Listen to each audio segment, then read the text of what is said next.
وعلیکم السلام ورحمت الله. دی ورور لیکلي دي چې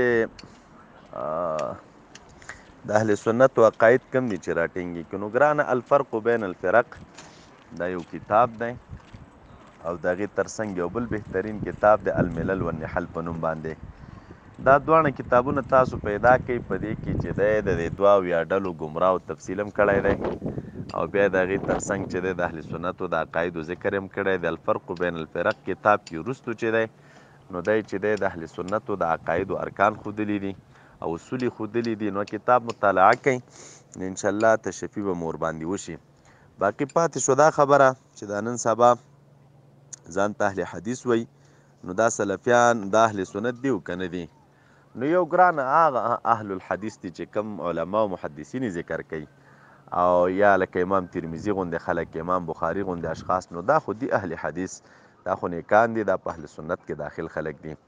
او یو دا نن سبا دا جماعت د اهل حدیثو د سلفیانو دی چې په دې نوم باندې دا کوم جماعت دی، نو په دغې نوم باندې جماعت دا چې دی دا ډلې ته دا نوم دا د انګریزانو په وخت کې د دوی چې کومه ملکه وه وکټوریې په نوم باندې، د هغې په دوران کې دا جماعت را پیدا شو، مسما په دغې نوم باندې شو.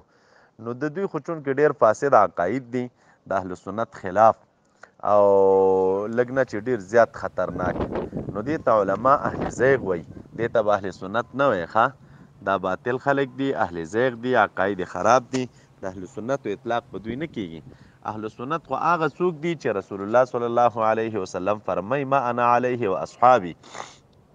عایشه رضی الله عنها فرمای دی الملل کې همدغه حدیث ته دی چې نبی علیه السلام چې فرمایي چې ما انا علیه و اصحابي دا خلک څوک دي، نو مبارک جواب ورکړه چې هم اهل سنت والجماعه. نو دا اهل سنت والجماعت دا چې دی نیکان خلک دي او باقي د دوی خو ډېر فاسد عقاید دي، د مسلمانانو تکفیر، تفسیق، تبدیع او دغه رنګې چې دی بې ځایه فتوې، د تجسیم عقاید لري وغیره، نو دې ته اهل سنت نشي ویلی کېدی.